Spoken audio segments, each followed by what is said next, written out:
So this is Cathy Engelbert, the commissioner of the WNBA, and she was asked a question about basically the new rookies coming in, some of the social media kind of abuse the players are getting, and other things like that. And she gave an answer that it's very clear that certain people are not happy with. It's very clear that certain people, especially the person interviewing her, wanted her to say something different. But I'm going to talk about this, and the reality of it all is that she probably gave the actual correct answer, because the reality is that we don't live in a utopia. We live in the world, and especially in the social media landscape of today, the answer that she gave is probably the best possible answer she could have given to the question. Before we get on, if you guys are new to the channel, subscribe. Trying to hit 34.2k by the end of the day. Right now we are only 28 off, and if you guys do want some merch, I have Mick Talks Hoops merch with some WNBA style merch with something that looks like the face of the WNBA on the logo rather than the actual WNBA logo. But this is what she said. And shout out to Ken Swift, by the way. The amount of stuff that I keep up to date from this guy's Twitter. Shout out to him. But this is what we have from Cathy Engelbert.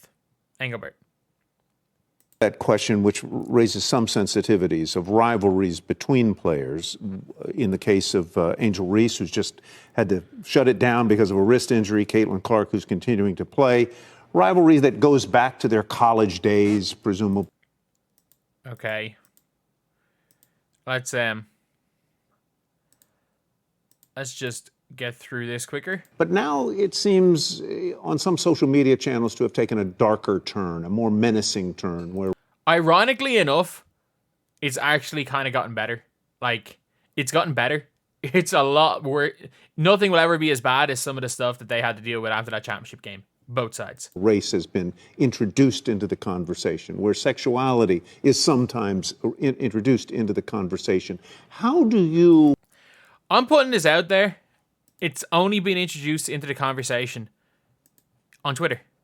If you delete the Twitter app, and I genuinely mean that, if you are a WNBA player, if you delete the Twitter app, it becomes a conversation about basketball. Simple as that. That's the reality of it all. Try and stay ahead of that, try and tamp it down, or act as a she can't do anything. League when two of your most visible players are involved, not personally, it would seem, but their fan bases are involved in saying some very uncharitable things about the other. I'm just putting this out there right now. The league cannot do anything. Not that they shouldn't try, but they actually can't. I'm sorry, there's nothing the WNBA can release as a statement to stop Reese fan X on Twitter from saying what they want. There's nothing they can stop with CC Goat 1422 heart. Love heart. There's nothing they can stop those people from saying on Twitter, unfortunately. So all that you're going to do is, there are a lot of bad actors in this, and there are a lot of people that just want to cause chaos. There are a lot of people involved in this that have Caitlin Clark accounts or Angel Reese fan accounts that don't actually watch basketball. Their enjoyment is if you are someone with an Angel Reese fan account, to troll people that support Caitlin Clark, and vice versa. If you're a Caitlin Clark fan account, to troll people that support Angel Reese. And in reality, I don't know why I'm calling these Caitlin Clark fan accounts. They are trolls. These trolls are definitely the Ronaldo Messi trolls. There's definitely in football. There surely is Patrick Mahomes trolls. There are trolls. There are trolls that will have a fan go behind a fandom. It's like, again, the anti-Swiftie trolls or the Swiftie trolls. The freaking K-pop trolls. They exist online, and you can't do anything to stop them, unfortunately. And I don't know why they're trying to make this a league issue, because the reality is that this is just random bot account effectively. They could even be bot accounts. These are just trolls on Twitter.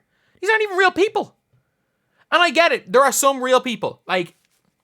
Some of the stuff, especially recently, when it comes to some of the crap that Jason Whitlock's doing. But everyone knows who Jason Whitlock is. Come on now. One thing that's great about the league right now, we do sit at this intersection of of culture and sport and fashion and music. Like the WNBA players are really looked at now as kind of cultural icons. True. And when you have that, you have a lot of attention on you. There's no more apathy. Everybody cares. It is a little that Bird Magic moment, if you recall, from 1979 when those two rookies came in from a big college rivalry, one white, one black. And so we have that moment with these two. But the one thing I know about sports, you need rivalry. That's what makes people watch. They want to watch games of consequence between rivals. They don't want everybody being nice to one another. So the social media is different today than it was in 1979 when it didn't exist. But, I always tell the players, I was told a long time ago, if someone's typing something in and you wouldn't ask their advice, ignore it. So it's... Like, the funniest part about this is that there are people calling for her to step down after that talk. What she's saying is right. She did the exact right thing. Let's talk about the good things about the league. Let's talk about how great the WNBA has become. Let's talk about how the WNBA is growing. Let's talk about how this rivalry is helping the WNBA grow. Let's talk about the positives of the Caitlin Clark Angel Reese rivalry. Let's not make this a rate. Let's not kind of feed the race war trolls. Let's not feed the trolls. Let's not make this about anything other than basketball, which is the best thing you can do as the commissioner of the league. Yes, obviously these players are reading stuff that they should never have to read. But the commissioner of the league can't do anything about it. She can't. Like, you're not, as a commissioner of the league, you are not going to, you're not going to convince Elon freaking Musk to start deleting troll accounts. You're not going to do it. Unfortunately, it is what it is. And giving players the advice of not taking things seriously and how to deal with social media is the best thing you can do. Because feeding the trolls is the worst thing you can do. And at the end of the day, that's one of the things when it comes to an Angel Reese that I do think that she's... Like, I don't mind Angel Reese. Like, I like Angel Reese more than a lot of people do. But, like, she very clearly isn't faking her injury, but she felt the need to prove that she go for people saying I'm faking injury this. And it's like, we've seen it when the players, even if you get caught up in some things, like the amount of abuse that Leah Boston got at the start of the year, unfortunately, it's the unfortunate thing that comes with the sport growing. And the fact that, like, she just deleted Twitter for a few days and waited for it all to die down, is now obviously freaking still beloved by the WNBA fans. But it gets forgotten about.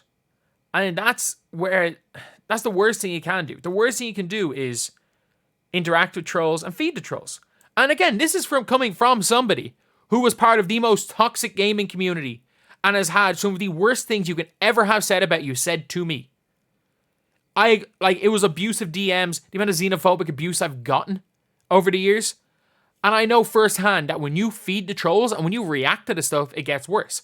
Sometimes you just have to. Sometimes what's said is so bad that you have to react. And as long as it's not constant, it shouldn't affect you. But that's the thing when it comes to these sports people. There's a reason why Premier League footballers do not run their social medias. They have their own team running social medias. They do not look at Twitter. They don't run their own Twitters because of how toxic it is, especially since the For You page has been in on X. Toxicity is what gets traction. Toxicity is what grows. And I think Kathy Engelbert is 100% on the money. This has been a historic year for the WNBA. It has had historic growth. But yes, there's been a historic level of toxicity. She's on a show on CNBC to promote the WNBA. And she is refusing to acknowledge the bad part and only wants to talk about the great things that have happened from this rookie class, from this rivalry, from these players, from the fact that the league is growing. And fair play to her. Fair play to her. Obviously, the social media stuff is an issue. It is an issue in everything. The social media stuff is an issue with celebrity culture. It's an issue with let's be real, with everything.